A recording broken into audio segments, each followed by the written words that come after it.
Assalamualaikum warahmatullahi wabarakatuh. Saya Alda Devinta dari 11 IPS 3 ingin mempresentasikan hasil poster rencana penanggulangan bencana banjir yang saya buat. Sebelumnya, for your information, mitigasi bencana adalah serangkaian upaya untuk mengurangi risiko bencana, baik melalui pembangunan fisik maupun penyadaran dan peningkatan kemampuan menghadapi ancaman bencana.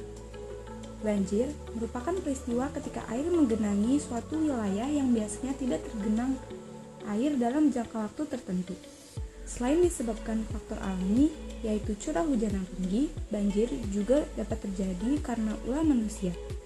Contohnya, berkurangnya kawasan resapan air karena alih fungsi lahan, penggundulan hutan yang meningkatkan erosi dan mendangkalkan sungai, serta perilaku tidak bertanggung jawab seperti membuang sampah di sungai dan mendirikan hunian di bantaran sungai.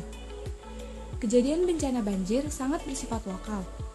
Satu daerah bisa terlanda banjir dan daerah lainnya aman.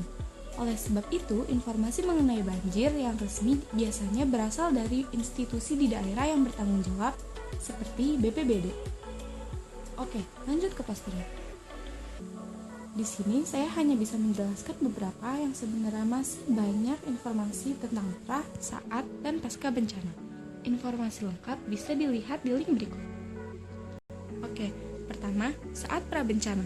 Tindakan yang bisa kita lakukan: 1. Mengetahui istilah-istilah penting yang berhubungan dengan bahaya banjir, seperti siaga 1 sampai dengan siaga 4, dan langkah-langkah apa yang harus dilakukan. 2. Mengetahui bantuan dan kebutuhan-kebutuhan apa saja yang bisa diberikan apabila ada anggota keluarga yang terkena banjir. 3. Mengetahui bagaimana mematikan air, listrik, dan gas. 4. Menyimpan berbagai dokumen penting di tempat yang aman. Dan 5. Melibatkan diri dalam pendistribusian bantuan. Lalu, bagaimana jika daerah kita terkena banjir? 1. Apabila terjadi banjir, segeralah evakuasi ke tempat yang lebih tinggi. 2. Matikan semua jaringan listrik apabila ada instruksi dari pihak berwenang. Cabut alat-alat yang masih tersambung dengan listrik. Jangan menyentuh peralatan yang bermuatan listrik apabila Anda berdiri di atas atau dalam air.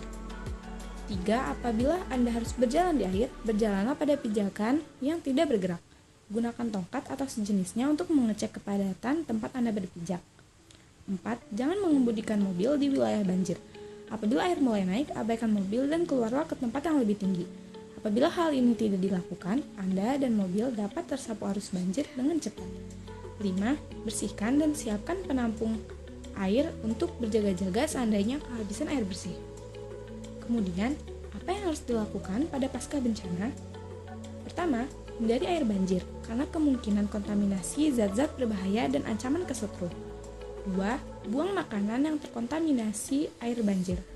3. Dapatkan perawatan kesehatan di fasilitas kesehatan terdekat. 4. Bersihkan tempat tinggal dan lingkungan rumah dari sisa-sisa kotoran setelah banjir. Dan yang terakhir, lakukan pemberantasan sarang nyamuk. Sekian dari saya, mohon maaf apabila ada kata-kata yang salah. Wassalamualaikum warahmatullahi wabarakatuh.